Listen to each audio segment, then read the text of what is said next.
Halo, selamat pagi dan selamat bergabung dengan saya, Dr. Stephen Einstein Liao, dalam acara kita Mutiara Kebenaran. Atau mungkin Anda mendengarkan ini siang atau malam hari. Selamat malam, selamat siang bagi Anda. Tetapi dalam semuanya, salam damai sejahtera di dalam Yesus Kristus Tuhan kita. Ya, saya merasa sangat bersuka cita bahwa kembali pada pagi hari ini, karena saya merekam ini pada pagi hari, saya punya kesempatan untuk belajar firman Tuhan. Dan bukan hanya belajar firman Tuhan, tapi juga membagikannya kepada Anda sekalian yang suatu hari akan mendengarkan rekaman Mutiara Kebenaran ini. Walaupun Alkitab adalah kitab yang sudah saya baca berulang-ulang, namun setiap kali saya mempelajarinya, saya mendapatkan lebih dan lebih banyak lagi hal-hal yang indah, hal-hal yang menguatkan, hal-hal yang mungkin sebelumnya saya belum perhatikan atau belum nyambung ke bagian yang lain, tetapi semuanya menjadi semakin jelas sambil kita belajar firman Tuhan dan kita bisa lakukan ini berulang kali dan berulang kali. Oleh karena itu, belajar firman Tuhan adalah hal yang sangat penting. Dan belajar firman Tuhan menuntun kita. Sebagaimana pemazmur katakan, firman-Mu adalah pelita bagi kakiku. Firman Tuhan mengajarkan kita. Dan firman Tuhan itu ada dari Kejadian sampai dengan Wahyu, saudara kasih Tuhan. Banyak orang hari ini berfokus kepada perjanjian baru, dan itu memang bagus, karena perjanjian baru ditulis khusus untuk masa kita sekarang. Tetapi bukan berarti kita boleh mengabaikan perjanjian lama. Karena perjanjian lama adalah fondasi di atas mana perjanjian baru ditempatkan. Dan perjanjian lama juga mengandung banyak sekali pelajaran yang indah bagi kita. Oke, kita akan masuk sekarang ke dalam 1 Samuel dan kita sudah sampai di pasalnya yang ke-10. 1 Samuel pasalnya yang ke-10. Saya ajak kita untuk buka Alkitab kita bersama-sama. Dan sebenarnya ini melanjutkan pasal 9. Kalau Anda melihat di Alkitab Bahasa Indonesia di LAI, tidak ada judul baru ketika kita masuk ke pasal 10 karena ini melanjutkan pasal 9. Dan di pasal 9 kita sudah melihat apa? Saya sudah jabarkan di pasal 9 kita memulai semacam bagian baru dalam kitab 1 Samuel, yaitu kita akan masuk ke bagian yang berfokus ke pribadi Saul. Ada 1 Samuel bisa dibagi menjadi 3 bagian besar, yaitu bagian yang berfokus kepada pribadi Samuel, itu sudah lewat, dan kita sudah masuk ke bagian yang berfokus kepada Saul, dan nanti ketika bagian Saul lewat, kita akan masuk ke bagian yang berfokus ke Daud. Jadi 3 tokoh ini yang menjadi fokus dalam kitab 1 Samuel, yaitu Samuel, Saul, dan Daud. Dan tentu latar belakang semua ini adalah karena orang Israel meminta seorang raja. Kita sudah bahas berkali-kali bahwa permintaan raja dengan sendirinya tidak harus salah karena Tuhan sudah menubuatkan bahwa Israel akan punya raja, tetapi motivasi mereka, yaitu mereka meminta raja untuk menjadi seperti bangsa-bangsa lain. Itu yang tidak sesuai dengan kehendak Tuhan. Dan mereka meminta raja dengan konsep yang salah. Mereka minta raja dengan konsep bahwa mereka kalah dan mereka ada dalam siklus perbudakan karena mereka tidak punya dinasti yang memerintah atas mereka. Tapi sebenarnya mereka masuk dalam siklus perbudakan karena mereka meninggalkan Tuhan. Dan karena mereka meminta raja, maka Tuhan mempersiapkan seorang raja bagi mereka. Dan Tuhan mempersiapkan Saul, itu sudah kita lihat di pasal yang ke-9. Dan Saul Tuhan gerakkan melalui keledai bapaknya yang hilang. Dan kita sudah katakan bahwa Tuhan bisa mengizinkan hal-hal terjadi dalam hidup kita untuk memimpin kita kepada tempat-tempat tertentu dalam hidup ini, ya, kepada hal-hal tertentu. Tuhan izinkan itu terjadi. Ya, saya merekam ini tahun 2022 dan 2022 kita baru saja lepas dari pandemi, bahkan mungkin bagi sebagian orang pandemi masih berlangsung. Tapi saya bisa melihat tahun 2020, 2021, bahkan 2022, Tuhan memakai banyak hal, termasuk Tuhan memakai pandemi. Tuhan memakai pandemi untuk memimpin orang-orang kepada poin-poin tertentu dalam hidup mereka. Demikian juga Tuhan memakai keledai-keledai Saul yang hilang untuk memimpin dia untuk bertemu dengan Samuel. Dan sambil Tuhan menggerakkan Saul, Tuhan juga sudah menggerakkan Samuel dan memberitahu dia bahwa orang inilah yang akan dipilih menjadi raja. Oke, Dengan latar belakang tersebut, kita akan masuk ke pasal 10. Sebelum kita membaca ayat-ayatnya, mari kita berdoa terlebih dahulu. Bapa yang di surga, kami mengucap syukur Tuhan untuk kasih setiamu, dan kami meminta Engkaulah yang akan menuntun kami, menerangi hati dan pikiran kami, sehingga kami memahami dengan sepenuhnya apa yang Engkau ingin sampaikan melalui firman-Mu, pelajaran-pelajaran yang akan Engkau ajarkan kepada kami, dan kiranya Engkaulah yang menaburkan benih firman yang baik dalam hati kami masing-masing. Dan Tuhan, bajaklah hati kami, persiapkanlah supaya itu menjadi subur dan dapat memberikan hasil bahkan sampai 100 kali lipat. Terima kasih Tuhan, kami berdoa dalam nama Yesus Kristus. Amin. Kita akan baca terlebih dahulu ayat-ayat ini, kemudian kita akan komentari sambil kita berjalan seperti biasa. Ayat 1, lalu Samuel mengambil buli-buli berisi minyak, dituangnyalah ke atas kepala Saul, diciumnyalah dia sambil berkata, bukankah Tuhan telah mengurapi engkau menjadi raja atas umatnya Israel? Engkau akan memegang tampuk pemerintahan atas umat Tuhan, dan engkau akan menyelamatkannya dari tangan musuh-musuh di sekitarnya. Inilah tandanya bagimu bahwa Tuhan telah mengurapi engkau menjadi raja atas miliknya sendiri. Oke, jadi ingat bahwa di pasal 9 ayat terakhir, Saul menyuruh bujangnya untuk pergi meninggalkan mereka, sehingga sekarang dia hanya sendirian dengan Samuel, karena Samuel ada suatu hal yang sangat spesifik yang ingin dia katakan kepada Saul. Dan apa itu? Ternyata Samuel langsung menarik keluar buli-buli berisi minyak, saudara kasih Tuhan. Kemudian dia menuangkan itu ke atas kepala Saul, mengurapi dia. Ya, mengurapi dia. Dan kita sudah, kalau Anda masih ingat, di pasal yang sebelumnya, yaitu di pasal 2, saya sudah berkata bahwa kata Mesias itu pertama kali muncul di kitab 1 Samuel ini, yaitu 1 Samuel pasal 2 ayatnya yang ke-10 di situ. Kekuatan orang yang diurapinya. 1 Samuel 2 ayat 10 adalah pertama kali kata Mesias muncul. Mesias adalah bahasa Ibrani, artinya orang yang diurapi. Nah, tentu pengurapan itu sendiri sudah muncul jauh sebelum 1 Samuel, karena di Keluaran kita sudah belajar bagaimana Harun diurapi, dan Tuhan sudah kasih perintah mengenai bagaimana harus mengurapi dan lain sebagainya. Jadi mengurapi sendiri sudah muncul sebelumnya, tapi kata Mesias, yaitu orang yang diurapi, itu memang baru muncul di 1 Samuel. Dan kita melihat di sini di 1 Samuel pasal 10 ada seorang yang diurapi, yaitu Saul. Saul diurapi, Samuel mengurapi dia menjadi raja. Dan kita menjadi tahu bahwa imam diurapi, Harun adalah contohnya yang paling jelas sekali. Kemudian Saul diurapi, Saul adalah raja. Jadi imam diurapi, raja diurapi, dan nabi juga diurapi. Memang contoh di dalam Alkitab tentang nabi diurapi itu tidak terlalu banyak, tetapi ada disebutkan, yaitu di dalam satu raja-raja. Kita bisa lihat satu raja-raja pasalnya. Coba kita lihat di sini ya. Satu raja-raja pasal yang ke-19. Coba kita lihat di sini.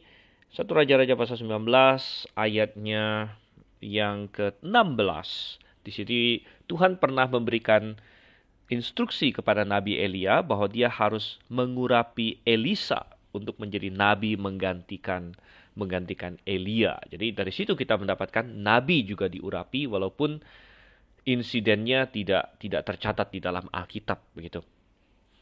Nah, oleh karena itu kita sering berkata bahwa ada 3 jabatan yang diurapi, yaitu nabi, raja, dan imam.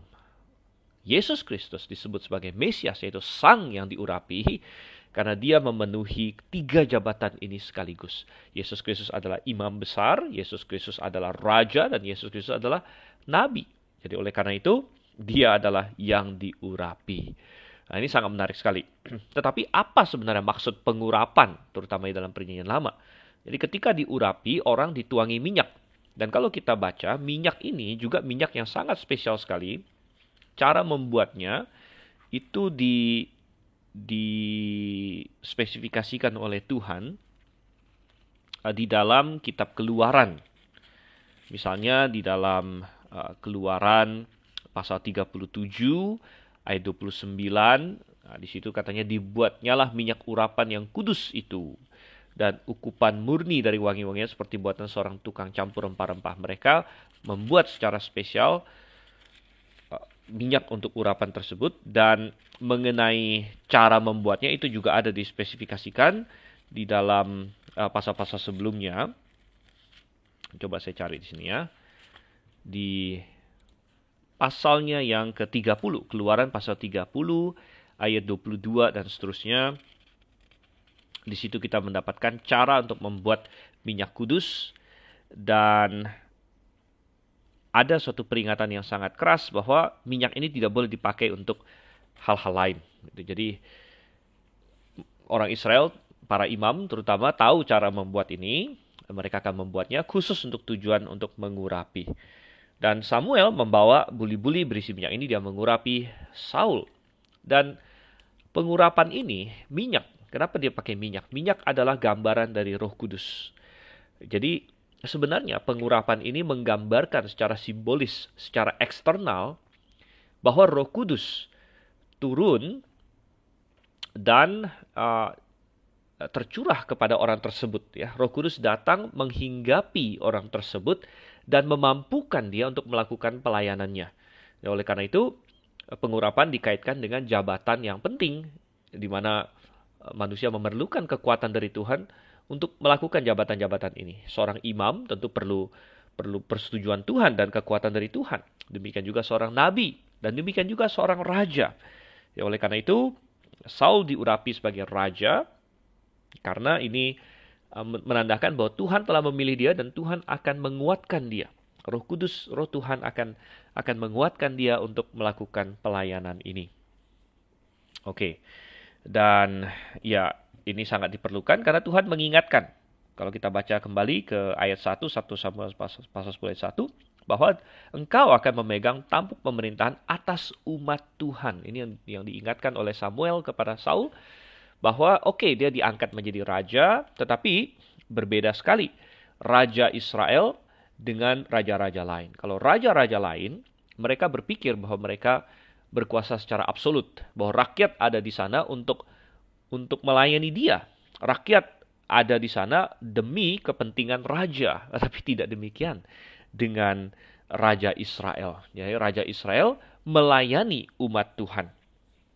Umat itu bukanlah milik sang raja. Umat itu adalah milik Tuhan. Dan seorang raja diangkat kepada posisi itu untuk melayani. Melayani dalam pengertian memerintah di sini. Dia harus memimpin mereka, dan termasuk katanya menyelamatkannya dari tangan musuh-musuh di sekitarnya. Ini hal yang penting sekali. Dan ini harus kita ingat. Makanya kepemimpinan Kristen, kita selalu berkata, adalah kepemimpinan yang meniru Yesus Kristus, yaitu kepemimpinan yang melayani. Kepemimpinan yang melayani, karena kalau dalam dunia, kepemimpinan sering dikaitkan dengan kesewenang-wenangan. Kepemimpinan itu berarti, kalau misalnya saya menjadi bos, saya menjadi raja, apalagi saya menjadi diktator dan sebagainya, maka saya berhak untuk sewenang-wenang. Saya berhak untuk melakukan apa yang saya inginkan. Saya berhak untuk menindas yang di bawah saya. Saya berhak untuk berkuasa atas mereka dan lain sebagainya. Tapi bukan itu esensi dari kepemimpinan di dalam konsep Kristen. Sebagaimana Tuhan Yesus berkata, aku datang bukan untuk dilayani, melainkan untuk melayani. Itulah konsep dari kepemimpinan Kristen. Ya, bahwa kita memang bukan mencari kita dilayani oleh orang, tapi kita melayani. Ya. Dan ini harus kita pahami benar. Misalnya sebagai orang tua, kita harus ingat bahwa anak-anak kita adalah sebenarnya milik Tuhan. Ya, sebagaimana Saul diingatkan bahwa Israel adalah umat Tuhan dan dia melayani. Dan kita sebagai orang tua, kita diingatkan bahwa anak-anak kita adalah milik Tuhan. Dan kita dititipkan mereka untuk membesarkan mereka dalam jalan Tuhan. Kita bisa berkata juga, demikian juga dengan hamba Tuhan di gereja. Gembala sidang misalnya. Gembala sidang harus ingat bahwa jemaat adalah milik Tuhan. Mereka adalah domba-dombanya Tuhan. Dan gembala memiliki tugas dan tanggung jawab untuk melayani, untuk melindungi mereka dari pengajaran-pengajaran sesat. Jadi dia harus berani menyampaikan kebenaran. Dan seorang gembala juga harus melindungi mereka dari dosa. Jadi dia harus tegas menegur dosa, tegas menegur keduniawian. Ya, dan dia harus mencoba untuk menguatkan umatnya di dalam iman kepada Tuhan. Gitu. Karena dia adalah pelayan. Dia adalah pelayan dan domba-domba ini adalah milik Tuhan. Sebenarnya sama, kita bisa tarik juga ke level pemerintahan misalnya. Level pemerintahan, betapa bersukacitanya suatu rakyat yang kalau presidennya atau perdana menterinya atau bahkan rajanya sekalipun memiliki konsep ini, bahwa dia bukan untuk dilayani, melainkan dia untuk melayani. Nah, jarang orang yang berprinsip seperti ini.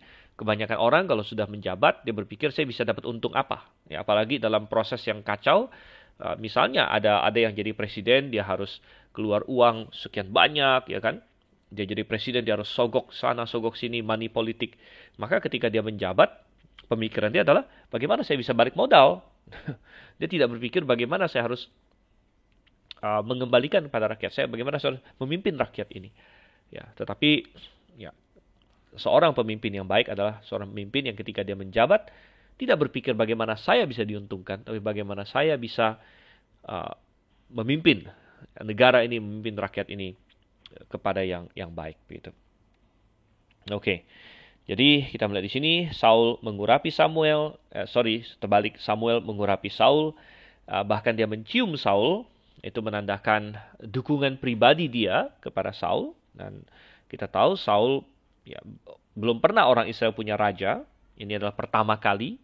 Jadi pasti dia akan menghadapi berbagai tantangan, sehingga Samuel ingin memastikan bahwa secara pribadi Saul tahu bahwa dia mendukungnya, begitu ya.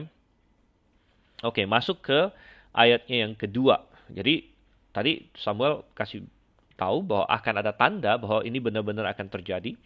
Ayat yang kedua, apabila engkau pada hari ini pergi meninggalkan aku, maka engkau akan bertemu dengan 2 orang laki-laki di dekat kubur Rahel di daerah Benyamin di Zelzah. Mereka akan berkata kepadamu, keledai-keledai yang kau cari itu telah diketemukan, dan ayahmu tidak memikirkan keledai-keledai itu lagi, tetapi ia khawatir mengenai kamu. Katanya, apakah yang akan kuperbuat untuk anakku itu? Dari sana engkau akan berjalan terus lagi dan sampai ke pohon tarbantin Tabor. Maka di sana engkau akan ditemui oleh 3 orang laki-laki yang naik menghadap Allah di Betel. Seorang membawa 3 ekor anak kambing, seorang membawa 3 ketul roti, dan yang lain lagi sebuyung anggur. Mereka akan memberi salam kepadamu dan memberikan kepadamu 2 ketul roti yang akan kau terima dari mereka. Sesudah itu engkau akan sampai ke Gibea Allah, tempat kedudukan pasukan orang Filistin. Nah, apabila engkau masuk kota, kau akan berjumpa di sana dengan serombongan nabi yang turun dari bukit pengorbanan dengan gambus, rebana, suling, dan kecapi di depan mereka. Mereka sendiri akan kepenuhan seperti nabi. Maka roh Tuhan akan berkuasa atasmu. Engkau akan kepenuhan bersama-sama dengan mereka dan berubah menjadi manusia lain. Apabila tanda-tanda ini terjadi kepadamu, lakukanlah apa saja yang didapat oleh tanganmu, sebab Allah menyertai engkau. Engkau harus pergi ke Gilgal mendahului aku dan camkanlah. Aku akan datang kepadamu untuk mempersembahkan korban bakaran dan korban keselamatan. Engkau harus menunggu 7 hari lamanya sampai aku datang kepadamu dan memberitahukan kepadamu apa yang harus kau lakukan. Oke, setelah mengurapi Saul, Samuel memberikan instruksi dan dengan sangat mendetil Samuel menceritakan kepada Saul apa yang akan terjadi. Dan ini adalah semacam konfirmasi kepada Saul bahwa Samuel memang menyatakan firman Tuhan dan bahwa pengurapan ke atas dirinya itu benar, dan bahwa memang Tuhan yang menggerakkan semua ini, gitu. Karena hanya Tuhan yang tahu masa depan, gitu. Hanya Tuhan yang tahu masa depan. Oleh karena itu dengan sangat mendetil sekali dia cerita, misalnya dia akan pergi, kemudian dia akan ketemu 2 orang laki-laki di dekat kubur Rahel.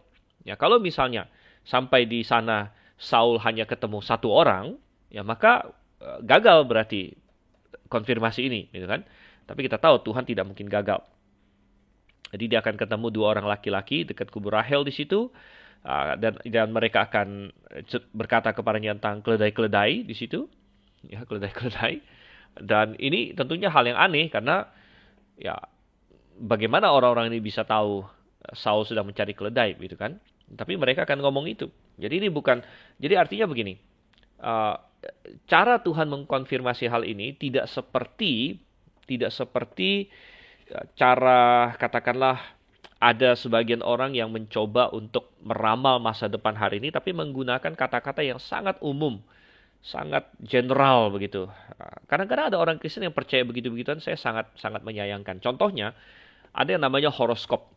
Nah, mungkin sebagian orang Kristen, sebagian pendengar di sini, saya yakin tahu, bahkan mungkin ada yang pernah ya melihat-lihat hal seperti ini. Ya, saya berkata ini adalah tahayul. Ya, misalnya horoskop modern, katanya kan kalau dari tanggal lahir kita, kita bisa tahu kita ini bintangnya apa. Bintangnya Scorpio, bintangnya Leo, bintangnya Virgo atau lain sebagainya. Pokoknya ada 12 di situ. Lalu kadang-kadang ada koran-koran atau majalah tertentu dia bikin horoskop, gitu kan? Bikin horoskop. Bulan April 2022 atau kapanpun Anda mendengarkan ini, gitu kan? Ya, yang bintang Leo, wah, pada bulan ini Anda akan misalnya, pokoknya sesuatu yang umum begitu kan. Pada bulan ini Anda akan ketemu dengan sesuatu yang menggembirakan hatimu dan sebagainya. Sangat-sangat tidak spesifik ya, sehingga itu bisa ditafsirkan apa saja begitu. Nah, itu adalah bohong-bohongan seperti itu ya. Tetapi kalau Tuhan tidak, ya Samuel tidak menyatakan hal seperti itu. Dia menyatakan hal yang sangat-sangat spesifik sekali yang menjadi konfirmasi bagi Saul bahwa apa yang disampaikannya adalah firman Tuhan di sini. Jadi jangan percaya yang horoskop-horoskop seperti itu ya Tuhan. Itu bukan dari Tuhan. Dan juga ada macam-macam. Itu horoskop versi Barat, ada horoskop versi Chinese bagi yang dari Tionghoa gitu kan. Ada yang versi Chinese, dia bisa juga dia hitung-hitung dari tanggal lahirnya, lalu ada show apa gitu kan.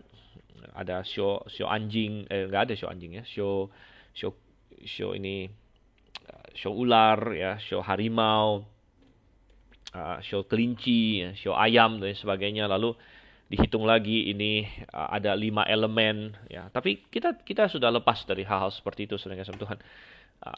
Kita tidak ikut seperti itu ya. Nah, berbeda sekali. Jadi biasanya mereka penuh dengan tahayul dan prediksi-prediksinya bersifat sangat-sangat general. Jadi siapapun bisa tafsirkan apapun juga.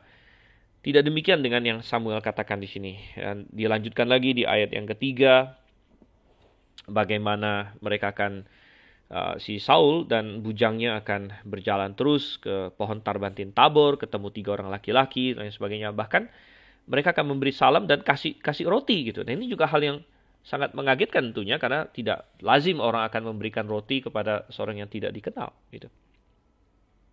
Nah, ini semua adalah konfirmasi. Dan konfirmasi memang adalah hal yang penting, apalagi kalau kita mau bekerja untuk Tuhan, kalau kita mau melayani Tuhan, saudara kasih Tuhan. Dan banyak orang sampai hari ini selalu berpikir, apakah Tuhan ingin saya melayani dia dalam bidang tertentu, ya? Dan itu dimulai dari kerinduan dalam hati kita. Jadi nomor 1 adalah kerinduan. Itu hal yang penting sekali. Di dalam 1 Timotius pasal 3 dikatakan, benarlah perkataan ini, orang yang menghendaki jabatan pendiri jemaat menginginkan pekerjaan yang indah. Jadi melayani Tuhan dimulai dari kerinduan dalam hati. Nah, kerinduan dalam hati ini tentu dipengaruhi oleh pemahaman kita akan kasih karunia Tuhan. Ya, kalau kita semakin paham betapa besar kasih karunia Tuhan kepada kita, betapa banyak berkatnya, ya kita akan berkata, Tuhan, aku siap melayanimu, gitu ya. Jadi nomor 1 ini dari kerinduan dalam hati, gitu. Tetapi selain kerinduan dalam hati, akan sangat membantu sekali kalau juga orang mendapatkan konfirmasi, saudara Tuhan. Nah, konfirmasi itu bukan lagi dengan cara kita cari nabi atau lain sebagainya kalau hari ini, karena karunia bernubuat sudah selesai. Tapi konfirmasi itu didapatkan melalui orang-orang percaya lainnya. Orang-orang percaya lainnya ini salah satu cara Tuhan mengkonfirmasinya itu, terutama orang-orang yang sudah melayani Tuhan. Ya, orang-orang yang sudah melayani Tuhan, mereka mengukuhkan dengan cara menumpangkan tangan. Nah, banyak orang bertanya kepada saya, apa guna praktek penumpangan tangan di dalam perjanjian baru? Dan di dalam perjanjian baru, penumpangan tangan itu bukanlah Kayak misalnya di banyak gereja hari ini populer di akhir kebaktian, pendetanya angkat tangan gitu kan, mau berkati umatnya. Bukan itu praktek penumpangan tangan di jemaat. Anda tidak akan baca itu dalam Alkitab. Tidak ada ceritanya dalam Alkitab bahwa pendeta dalam tanda kutip ya, karena Alkitab tidak ada sebut kata pendeta sebenarnya. Tapi pendetanya di akhir kebaktian itu angkat tangan berkati umatnya, lalu berkat mengalir lewat tangan pendetanya. Itu konsep yang salah ya. Nah, dulu imam-imam memang disuruh memberkati orang Israel. Jadi imam-imam mengucapkan berkat, Israel diberkati via atau melalui perantara imam-imam. Tapi ingat bahwa di Perjanjian Baru gembala sidang bukan imam, Saudara. Bukan jabatan imam maksudnya. Gembala sidang bukan jabatan imam. Nah, gembala sidang dan semua jemaat memang sudah imam. Jadi tidak ada yang mengimami orang lain lagi. Karena kita semua sudah imam. Semua orang percaya sudah imam. Dan kita semua bisa berakses langsung kepada imam besar kita, yaitu Yesus Kristus.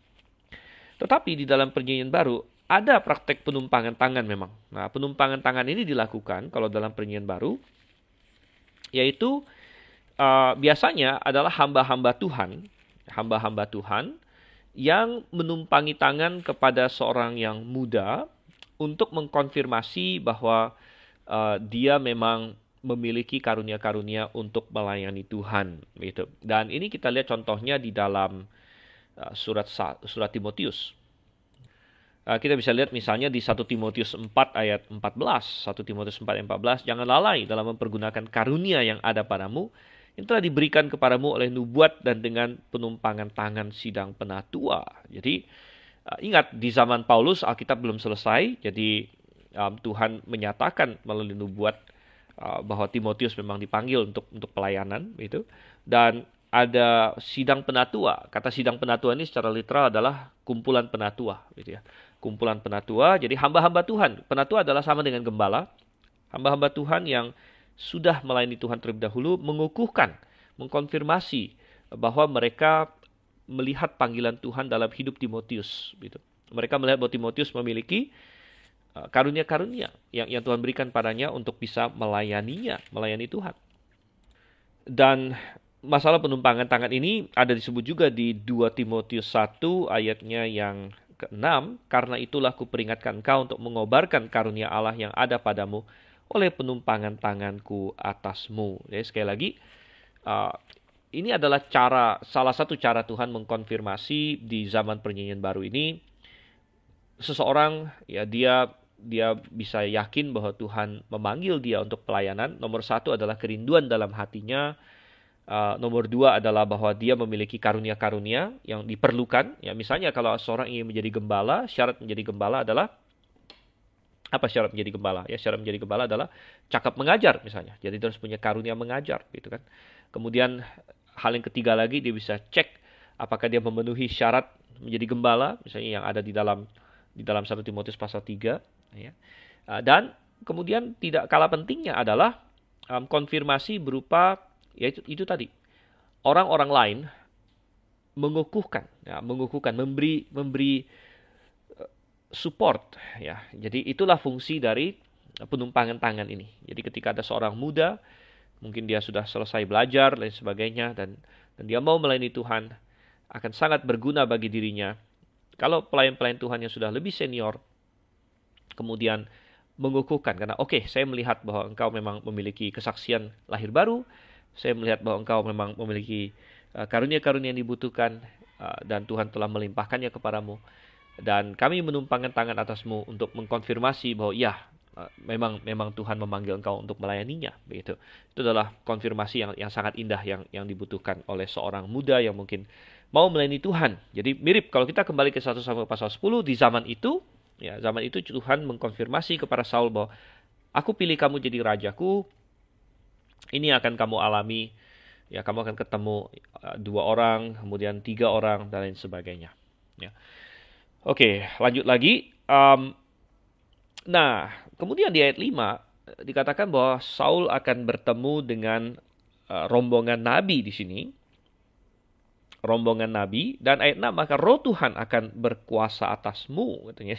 Roh Tuhan akan berkuasa atasmu. Dan kita berkata ini adalah esensi. Ini adalah esensi dari apa yang disimbolkan oleh pengurapan itu. Jadi ketika Saul diurapi, minyak turun ke atas kepalanya, ya, tetapi itu adalah simbolisme, itu eksternal. Nggak peduli berapa banyak pun minyak yang jatuh ke kepalanya, mau seember kek, gitu ya. Kalau Roh Kudus tidak benar-benar datang kepadanya, maka itu percuma. Sekali lagi, esensinya adalah Roh Kudus datang kepadanya, karena minyak itu adalah simbol dari Roh Kudus. Nah, kalau Roh Kudus datang kepadanya, oke, maka beres, gitu kan. Tapi dia mau dibasahin pakai minyak sampai satu tubuh minyak semua, kalau Roh Kudus nggak datang, percuma. Nah, ini mengantar kita kepada pertanyaan, apakah hari ini kita diurapi, saudara kasih Tuhan? Apakah hari ini orang Kristen diurapi? Karena kadang-kadang kita juga mendapatkan hari ini ada orang yang banyak salah konsep ya. Ada orang-orang yang berkata, oh saya ini hamba Tuhan yang diurapi katanya. Saya ini hamba Tuhan yang diurapi. Dan pemakaian seperti ini adalah pemakaian yang salah. Karena dia berkata demikian seolah-olah dia diurapi, orang lain gak diurapi. Saya hamba Tuhan diurapi. Jadi seolah ada hamba Tuhan yang tidak diurapi. Begitu. Nah, tetapi ini konsep yang salah. Sebenarnya, bahwa kita diurapi itu sudah benar. Tetapi jangan dipakai dalam kalimat seperti itu. Bahwa saya adalah gembala sidang, saya adalah pendeta yang diurapi. Seolah-olah yang lain tidak diurapi. Gitu. Padahal Alkitab mengajarkan bahwa ingat bahwa minyak itu kan melambangkan Roh Kudus. Jadi kapan kita memiliki Roh Kudus, saudara kasih Tuhan? Roh Kudus datang kepada kita ketika kita percaya kepada Yesus, ketika kita diselamatkan. Dan ada banyak sekali ayat mengenai ini. Salah satu ayat yang paling terkenal adalah Efesus 1 ayat 13. Efesus 1 ayat 13 dikatakan, di dalam Dia kamu juga, karena kamu telah mendengar firman kebenaran, yaitu Injil keselamatanmu. Di dalam Dia kamu juga, ketika kamu percaya, dimeteraikan dengan Roh Kudus yang dijanjikannya itu. Jadi, Roh Kudus masuk memeteraikan kita ketika kita percaya. Oleh karena itu, setiap orang percaya itu sebenarnya sudah diurapi oleh Roh Kudus. Kita mungkin belum pernah diurapi oleh minyak, tapi kita sudah diurapi oleh Roh Kudus. Dan itu yang paling penting. Oleh karena itu di dalam 1 Yohanes pasal 2 ayat yang ke-20 dan juga nanti ayat yang ke-27, saya akan bacakan 1 Yohanes 2 ayat 20. Dan kamu telah beroleh pengurapan dari yang kudus. Dan dengan demikian kamu semua mengetahuinya. Kita sudah mendapatkan pengurapan dari yang kudus. Ya. Ayat 27. Masih 1 Yohanes 2 ya. Sebab di dalam diri kamu tetap ada pengurapan yang telah kamu terima daripadanya. Jadi sangat jelas sekali. Kita sebenarnya sudah diurapi, saudara kasih Tuhan. Dan pengurapan Saul oleh Samuel di sini ada paralelnya dengan pengurapan kita. Ada beberapa hal. Misalnya nomor 1, bahwa pengurapan Saul dilakukan secara private oleh Samuel, bukan di depan orang banyak. Demikian juga kita hari ini, ya, ketika kita diurapi, itu terjadi secara private. Ya, tidak ada tanda-tanda eksternal, orang lain tidak melihat ada warna-warna keluar dari ini kita, dari kepala kita dan sebagainya. Tidak, ini sesuatu yang terjadi secara private. Ya. Tetapi, walaupun ini terjadi secara private, kita melihat, namun minyak itu benar-benar turun. Bahkan kalau kita membaca di dalam Mazmur 133, ini Mazmur yang sangat indah, menggambarkan pengurapannya Harun, waktu dia diurapi, dan minyak ya, buli-buli berisi minyak itu dituangkan semua. Anda bisa bayangkan, minyak itu turun dari kepala kita, pasti membasahi janggut, wajah, pertama wajah, kemudian sampai ke baju-bajunya. Makanya di Mazmur 133 ayat yang kedua, Mazmur 133 ayat 2, seperti minyak yang baik di atas kepala, meleleh ke janggut dan meleleh ke janggut Harun dan ke leher jubahnya. Anda bisa bayangkan pemazmur menggambarkannya sedemikian rupa, ketika Harun diurapi, minyaknya turun dari kepala sampai ke janggutnya, sampai ke leher jubahnya dan sebagainya.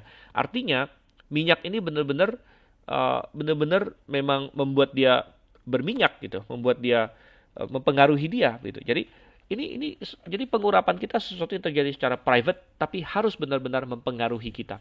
Makanya ketika Roh Kudus masuk ke hati kita, tidak ada tanda-tanda eksternal, tapi pengurapan itu harus mempengaruhi kita. Yaitu dia harus mengubah hidup kita.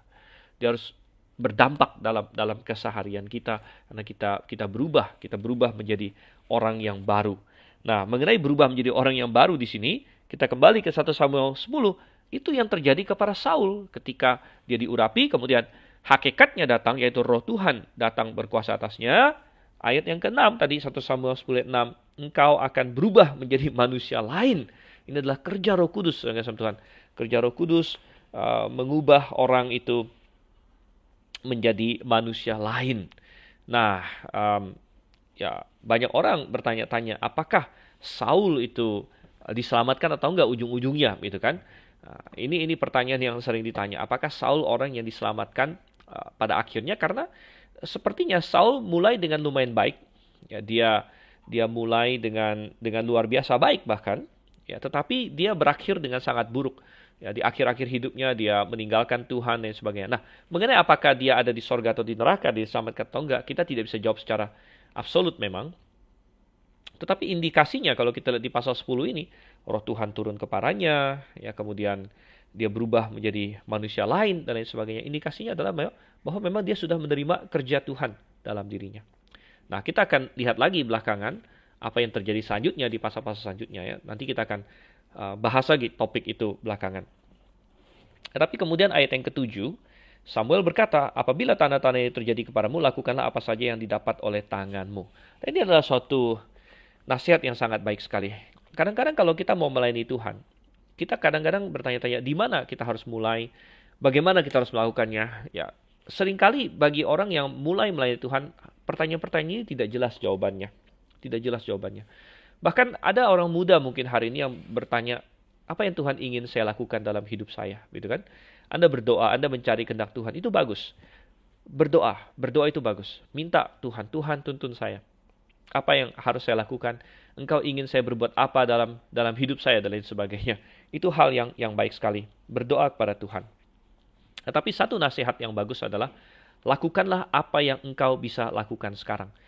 Jangan sampai kita menunggu Tuhan, engkau mau saya bikin apa, dan kita tunggu terus, lalu kita bengong gitu. Kita bengong, kita tidak mau berbuat apa-apa karena kita memakai alasan saya belum tahu Tuhan mau saya ngapain gitu. Jadi udah saya bengong aja sampai ada tanda dari Tuhan, sampai ada kayak mungkin kita mau minta apa penglihatan kayak atau mau minta apa gitu dari Tuhan untuk Tuhan saya harus berbuat apa. Jangan ya. Sambil kita mencari kehendak Tuhan, sambil kita berdoa, Tuhan tuntun saya, Tuhan bukakan pintu yang perlu saya lewati ya, tutup pintu-pintu yang engkau tidak ingin saya lewati dan lain sebagainya. Sambil kita berdoa begitu, lakukanlah apa yang bisa kita lakukan saat ini. Apa yang kita tahu baik saat ini, lakukanlah. Itu lakukanlah. Dan ini berlaku untuk semua hal ya. Saya masih ingat dulu waktu saya masih muda. Saya belum menikah waktu itu, dan saya membaca buku tentang ini ya, tentang pasangan hidup dan lain sebagainya. Karena waktu itu masih mencari-cari pasangan hidup, saya belum ketemu dengan istri saya pada waktu itu. Dan ada nasihat yang sangat bagus sekali yang saya baca dari salah satu buku. Dan dia berkata bahwa sambil kamu menantikan pasangan hidup dan kau minta Tuhan untuk menuntun, engkau minta Tuhan untuk mempertemukan dengan orang yang tepat dan sebagainya. Tidak perlu menjadi panik gitu, tapi tetap lakukan apa yang bisa kamu lakukan saat ini. Selama kamu single, ya melayanilah Tuhan sebagai orang single. Sambil kita menantikan saat yang tepat Tuhan akan mempertemukan dengan pasangan yang tepat begitu. Jadi ini yang Samuel kasih tahu kepada Saul sambil menunggu ya Tuhan bergerak ya, karena sesudah dia diurapi tapi belum dinyatakan kepada Israel. Sambil menunggu waktu yang tepat, lakukanlah apa yang bisa kamu lakukan dengan tanganmu gitu. Artinya jangan kita bengong, jangan kita terparalisiskan oleh ya kita apalagi harus saya lakukan selanjutnya begitu. Ya, jangan seperti itu ya. Anda juga misalnya Anda tidak tahu Anda mau menjadi gembala, Anda mau menjadi penginjil, Anda belum tahu Tuhan mau kirim Anda kemana. Anda berdoa, Tuhan, saya mau buka pelayanan di mana, atau engkau ingin saya bikin apa dan lain sebagainya. Oke, sambil kita berdoa, tetap lakukan apa yang bisa kita lakukan. Ada hal-hal, ada pelayanan yang di depan mata kita, lakukan saja itu dulu, gitu kan? Ada hal apa yang benar kita tahu yang perlu kita lakukan, ya kita lakukan saja itu dulu. Gitu.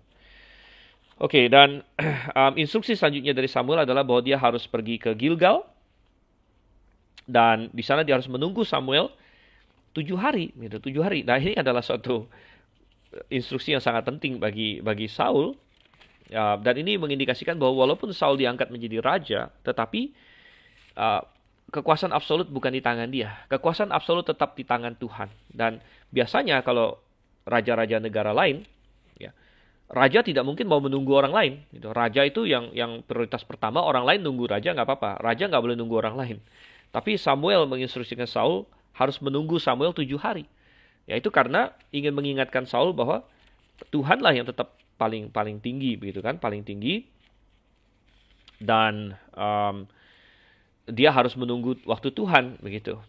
Nanti mengenai masalah bahwa dia harus menunggu Samuel, itu akan gagal dilakukan oleh Saul di pasal yang ke-13 nanti ya. Oke, tapi kita lanjutkan lagi. Ayat yang ke-9, nah kita akan baca ayat 9 sampai dengan ayatnya yang ke-16. Sedang ia berpaling untuk pergi meninggalkan Samuel, maka Allah mengubah hatinya menjadi lain. Dan segala tanda-tanda yang tersebut itu terjadi pada hari itu juga.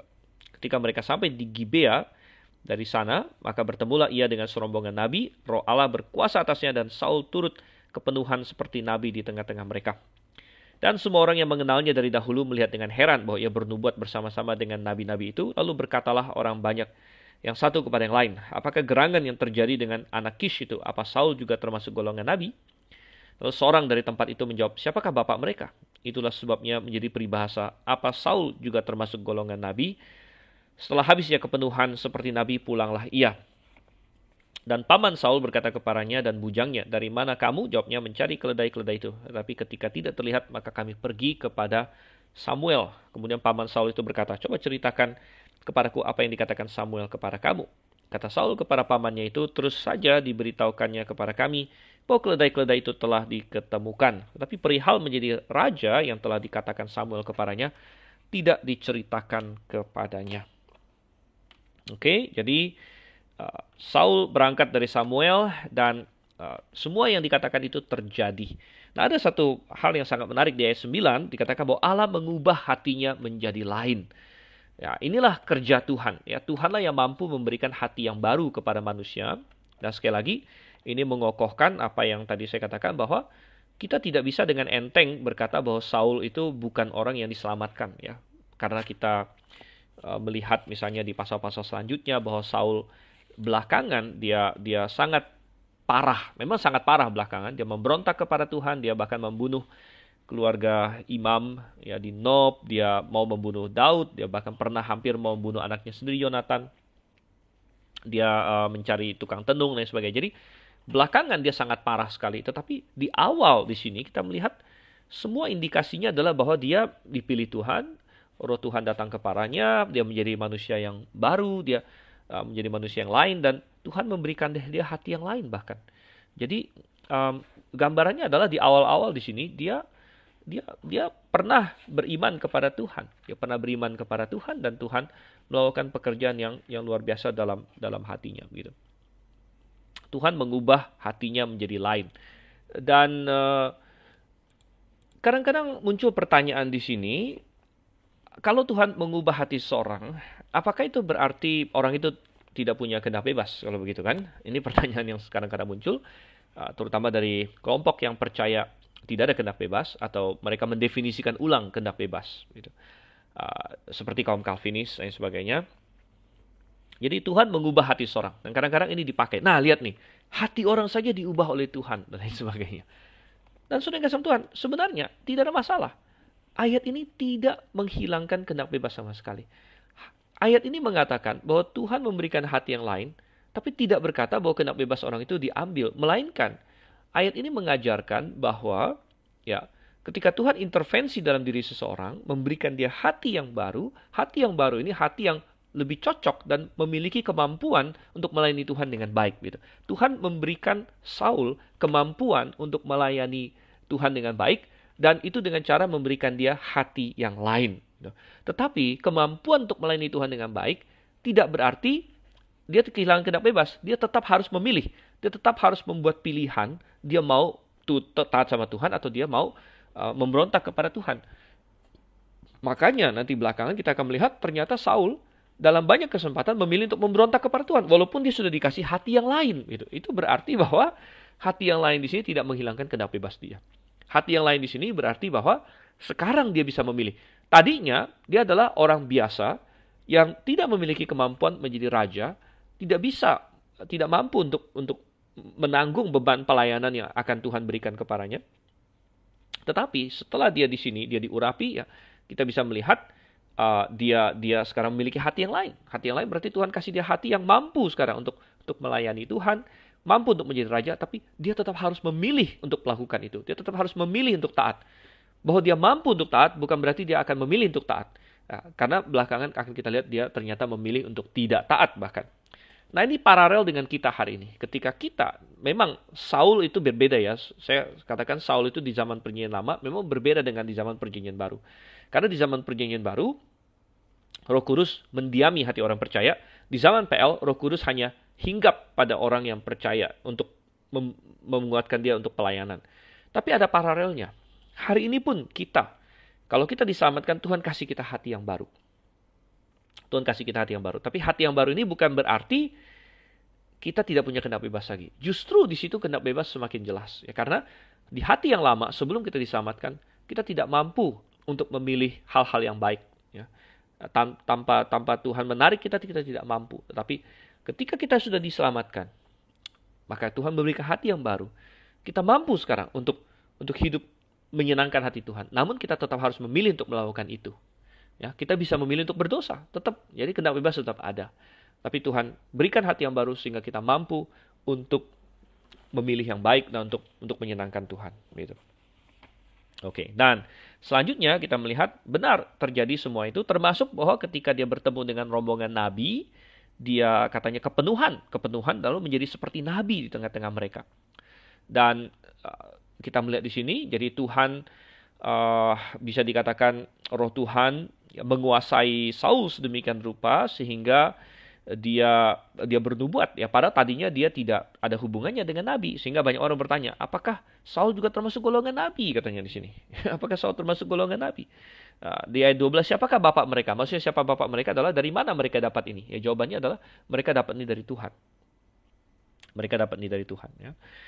Dan ya, Tuhan, kadang-kadang ada orang yang berpikir bahwa kalau kita yang percaya kehendak bebas, oh berarti Tuhan tidak bisa meng-override manusia. Saya tidak pernah berkata demikian. Ya. Tuhan punya hak kapan saja dia mau cabut kehendak bebas dari kita, bisa dia lakukan. Ya. Karena Tuhan berdaulat. Ya. Kalau Tuhan mau cabut kehendak bebas dari seseorang, bisa dia lakukan. Hanya saja, ketika Tuhan cabut kehendak bebas dari seseorang, dia tidak akan menuntut tanggung jawab orang tersebut atas hal-hal yang dilakukannya ketika kehendak bebasnya dicabut itu. Begitu. Ya, yang Tuhan akan tuntut tanggung jawab dari kita adalah hal-hal yang kita pilih untuk kita lakukan. Gitu. Oke. Nah, kita lihat lagi sekarang. Ya, ayat yang ke-17. Ayat 17. Kemudian Samuel mengerahkan bangsa itu di hadapan Tuhan di Mizpah. Oke, sebelum saya masuk ke ayat 17, saya ngomong sedikit tentang akhirnya dia sampai ke rumah. Saul sampai ke rumah, ditanya pamannya di mana mencari keledai, apa yang terjadi lain sebagainya. Saul tidak cerita. Rupanya Saul tidak cerita bahwa dia diangkat menjadi raja lain sebagainya. Nah, ini bisa karena dia memang orangnya malu-malu, gitu kan. Tetapi bisa juga dia memahami bahwa memang belum waktunya karena ingat bahwa pengurapan dia itu terjadi secara private, ya. Dan dia menunggu waktu Tuhan untuk menyatakan dia sebagai raja. Dan ini akan terulang lagi dalam kasus Daud misalnya. Belakangan nanti Daud akan diurapi secara private juga, dan tidak ada orang yang tahu selain mungkin keluarga dekatnya. Dan Daud Daud menunggu waktu Tuhan sampai dia benar-benar menjadi raja. Gitu. Jadi ini kembali adalah pelajaran yang baik untuk menunggu waktu Tuhan. Dan Saul di sini dalam awal pelayanannya dia lumayan baik dalam hal ini. Nah, kembali ke tadi ayat 17. Kemudian Samuel mengerahkan bangsa itu ke hadapan Tuhan di Mizpah. Dan ia berkata kepada orang Israel itu, beginilah firman Tuhan Allah Israel, aku telah menuntun orang Israel keluar dari Mesir, dan telah melepaskan kamu dari tangan orang Mesir, dari tangan segala kerajaan yang menindas kamu. Tetapi sekarang kamu menolak Allahmu yang menyelamatkan kamu dari segala malapetaka dan kesusahanmu dengan berkata, tidak, angkatlah seorang raja atas kami. Maka sebab itu berdirilah kamu di hadapan Tuhan menurut sukumu dan menurut kaummu. Oke, jadi Samuel kembali mengingatkan orang Israel bahwa mereka meminta ini tidak sesuai dengan kehendak Tuhan.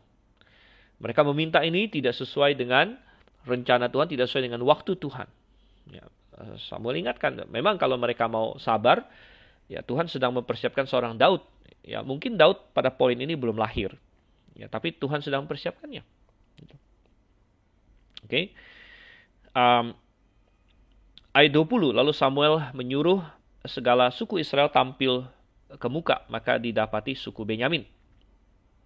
Sesudah itu disuruhnyalah suku Benyamin tampil ke muka menurut kaum keluarganya, maka didapati kaum keluarga Matri. Akhirnya disuruhnyalah kaum keluarga Matri tampil ke muka seorang demi seorang, maka didapati Saul bin Kish. Tapi ketika ia dicari, ia tidak diketemukan, gitu ya. Nah, dengan suatu cara mereka memilah-milah dari suku ke suku. Kita tidak dikasih tahu secara spesifik caranya bagaimana. Kalau kita masih ingat paralelnya di kitab Yosua, waktu mereka mau mencari penjahat waktu itu, siapa yang mencelakakan Israel, jadi mereka mencari Akan. Di situ mereka juga melakukan hal yang sama di situ. Jadi seluruh Israel tampil itu di Yosua pasal 7, lalu satu persatu muncul. Dan ini bisa dengan beberapa cara. Nomor satu bisa dengan cara undian, ya. Kemudian bisa juga dengan cara Urim dan Tumim, ya. Atau bisa juga melalui perkataan Samuel, ya. Karena Tuhan bisa berfirman melalui Samuel, gitu. Tapi saya lebih cenderung bahwa ini bisa jadi terjadi melalui undian atau Urim dan Tumim. Akhirnya tiap-tiap suku Benyamin, dari Benyamin Matri akhirnya makin tipis sampai kepada Saul bin Kish, gitu ya. Jadi satu hal yang sangat penting untuk dipahami ya adalah bahwa bukan undian yang membuat Saul menjadi raja. Ya. Tuhan yang membuat dia menjadi raja, tapi undian atau Urim dan Tumim atau apapun cara yang dipakai mereka di sini untuk memilah-milah di sini itu mengikuti kehendak Tuhan. Ya, sehingga benarlah apa yang dikatakan dalam Amsal, yaitu di Amsal, ini ya saya cari dulu, Amsal 16 ayat 33. Undi dibuang di pangkuan, tetapi setiap keputusannya berasal daripada Tuhan. Gitu. Jadi ya Tuhan mengatur sedemikian rupa sehingga akhirnya Saul yang terpilih, karena memang Tuhan memilih Saul. Ya, Tuhan memilih Saul. Gitu. Tapi dia nggak ditemukan, rupanya dia bersembunyi. Ayat 22, sebab itu ditanyakan pulalah kepada Tuhan, apakah orang itu juga datang kemari? Tuhan menjawab, sesungguhnya ia bersembunyi di antara barang-barang. Jadi bisa jadi ini melalui Samuel yang Tuhan menjawab ini. Berlarilah orang ke sana dan mengambilnya dari sana. Dan ketika ia berdiri di tengah-tengah orang-orang sebangsanya, ternyata ia dari bahu ke atas lebih tinggi daripada setiap orang sebangsanya. Dan Samuel berkata kepada seluruh bangsa itu, kamu lihatkah orang yang dipilih Tuhan itu? Sebab tidak ada seorang pun yang sama seperti dia di antara seluruh bangsa itu. Lalu bersoraklah seluruh bangsa itu demikian. Hidup raja. Oke, ya, jadi mungkin Saul sudah tahu bahwa ini akan jatuh ke dia karena dia tahu dia sudah diurapi. Jadi di antara semua orang yang hadir di situ cuma Saul dan Samuel yang tahu bahwa akan terpilih dia. Dan Saul sepertinya adalah orang yang lumayan pemalu di sini. Walaupun kita ada melihat di pasal 9 dia agak sedikit membuat-buat ya, kerendahan hatinya. Ya, jadi dia orang yang memang pemalu dan kita melihat bahwa dia sembunyi sudah yang kasih Tuhan. Dan akhirnya mereka lari ke dia dan mereka dapatkan, wow, ternyata secara fisik dia sangat luar biasa sekali. Secara fisik sangat luar biasa. Samuel berkata, lihatkah orang yang dipilih Tuhan itu? Ya, dan mereka semua berseru hidup raja. Mereka sangat senang. Inilah yang dikatakan Tuhan memberikan pada mereka keinginan hati mereka. Keinginan hati mereka. Ya, tetapi ini bukan hal yang terbaik untuk mereka. Kadang-kadang yang kita inginkan bukan yang terbaik untuk diri kita, saudara. Tetapi kadang-kadang kita terlalu sombong dan terlalu keras kepala sehingga kita memaksa, padahal Tuhan berkata, sebenarnya aku punya yang lebih baik untuk kamu. Tapi kita tidak mau, kita bilang, Tuhan, aku mau yang seperti ini, Tuhan. Ya. Oke, Tuhan bilang, ya, aku kasih kamu keinginan hati kamu, tapi ini buruk sebenarnya. Ini buruk sebenarnya. Dan Saul, ya, walaupun mulai dengan sangat baik, tapi kita akan melihat nanti di pasal-pasal selanjutnya.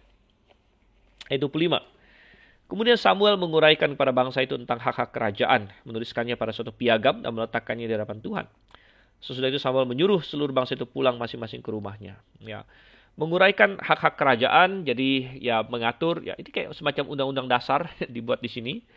Nah, ada yang berkata kok kita tidak punya piagamnya hari ini. Ya, kita tidak punya piagamnya karena piagam itu Tuhan tidak anggap penting untuk kita ketahui hari ini, jadi tidak diinspirasikan.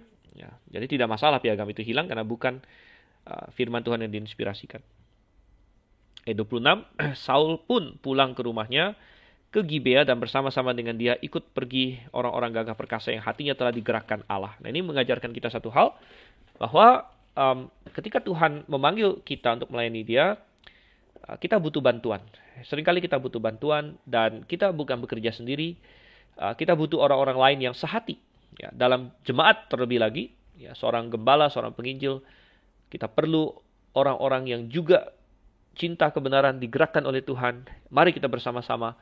Mari kita melakukan pekerjaan Tuhan bersama-sama. Ya, Saul membutuhkan orang-orang gagah perkasanya. Dan siapapun yang mau melayani Tuhan hari ini juga memerlukan itu. Ya. Jadi, ya mari kita melayani Tuhan bersama-sama, saudara. Ayat 27. Tetapi orang-orang dursila berkata, masakan orang ini dapat menyelamatkan kita? Mereka menghina dia dan tidak membawa persembahan kepadanya, tapi ia pura-pura tuli. Karena ini adalah kali pertama ada raja, walaupun rata-rata Israel semua mau jadi raja, semua mau ada raja, tetapi pastinya ketika raja dipilih pasti ada yang kecewa. Ya, hampir tidak mungkin 100% orang itu setuju, gitu. Karena mungkin ada yang berpikir, oh siapanya saya mestinya lebih baik. Mungkin ada kepentingan-kepentingan pribadi dan sebagainya. Jadi ini adalah orang-orang dursila, ya, orang dursila dan mereka mencari kepentingan mereka sendiri. Mungkin kalau salah satu dari mereka jadi raja, mereka baru senang. Jadi mereka tidak mengindahkan Saul, begini ya. Tapi respon Saul di sini juga sangat baik. Dia pura-pura tuli katanya. Ini terjemahan yang lumayan literal ya, pura-pura tuli. Lumayan bagus terjemahan ini di sini. Artinya dia tidak menghiraukannya. Nah, ini hal yang bagus. Kalau seorang pemimpin yang insecure atau dia merasa tidak yakin dengan kekuasaannya, dia akan merasa bahwa dia harus menghancurkan orang-orang ini. Dia akan merasa bahwa wah, ini orang-orang nggak benar, nggak mendukung saya harus hancurkan dia. Tetapi tidak demikian dengan Saul begitu ya. Jadi dia merasa yakin akan pengurapan Tuhan atas dirinya dan dia mau memenangkan mereka selanjutnya, gitu ya, memenangkan mereka selanjutnya yang akan terjadi di pasalnya yang ke-11 nanti. Oke, dan itulah pelajaran yang sangat indah yang kita dapatkan. Lanjutkan lagi ya, kita akan lanjutkan lagi pasal 11 di sesi selanjutnya. Jadi jangan kemana-mana, cerita tentang Saul ini akan semakin seru, saudara. Saul kita lihat seorang yang kecil dalam pemandangannya sendiri awalnya. Tuhan angkat dia menjadi raja. Ya, dan bagaimana dia akan berlaku, keputusan-keputusan apa yang akan diambil, mari kita teruskan. Dan sampai ketemu lagi, Maranatha.